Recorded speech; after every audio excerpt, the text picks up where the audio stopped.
whistle.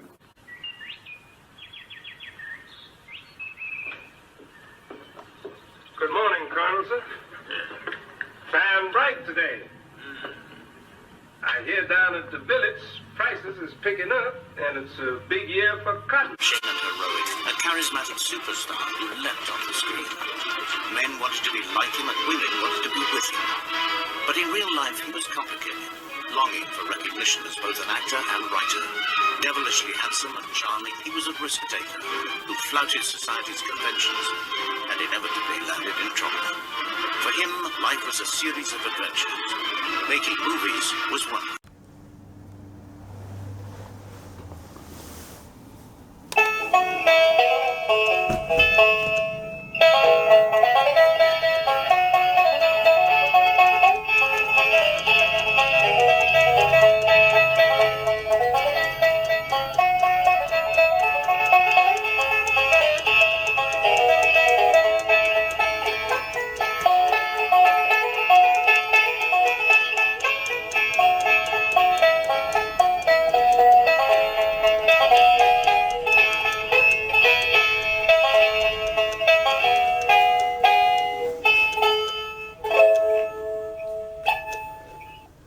Well, this is Colonel Braxton Beauregard Burlique the Fifth, adventurer, treasure hunter, swashbuckler extraordinaire, at your service, madam.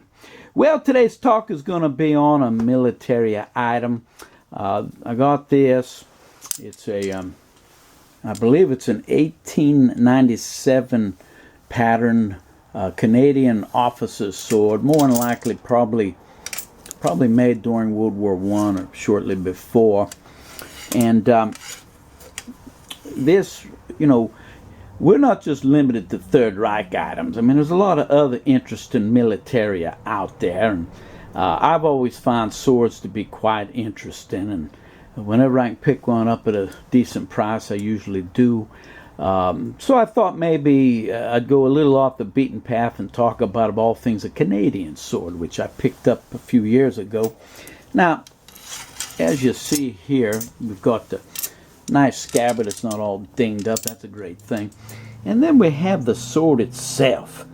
And it has a very elaborate pattern on it.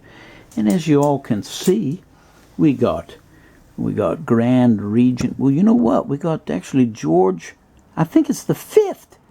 So maybe this is a World War II one after all. It had been a long while since I pulled this one out. It does have the 5 in there, which I believe Grand Regent, I think that's for George the 5th. I believe that was the King of England over there during World War II. And somebody can correct me.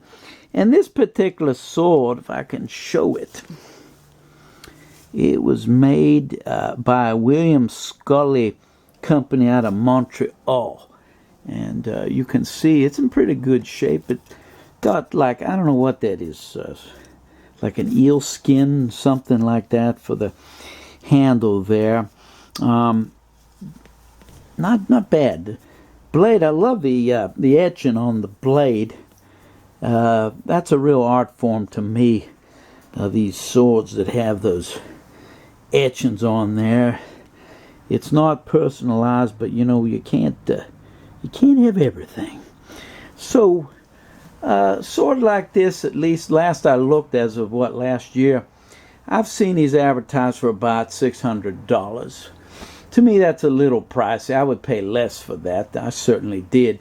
But you know, the point is that yes, even though it's not a Third Reich piece, it's still an interesting piece. It's military, and you know, these things kind of have their own art form. And I just thought kind of I'd show this sword just to show you kind of what's out there.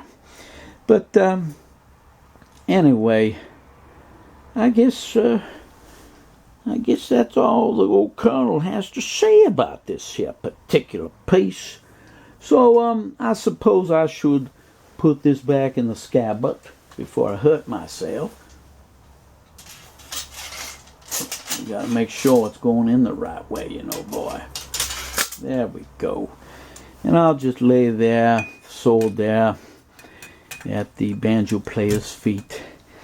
And, well, y'all, it's certainly good to have y'all visit the old Colonel. You know, I'm just an old man sitting here in my old manor house, and, you know, don't have much entertainment, you know, outside of perhaps, you know, the escorts and the different models that I still manage occasionally.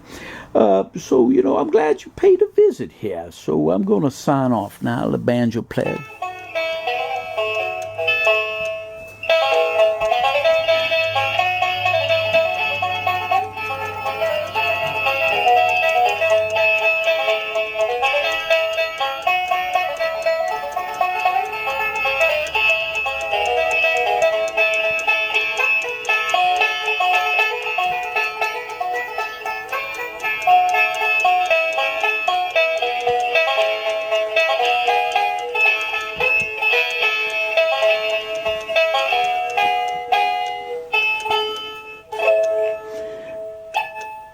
Well, this is Colonel Braxton Beauregard Burlique the Fifth, adventurer, treasure hunter, swashbuckler extraordinaire.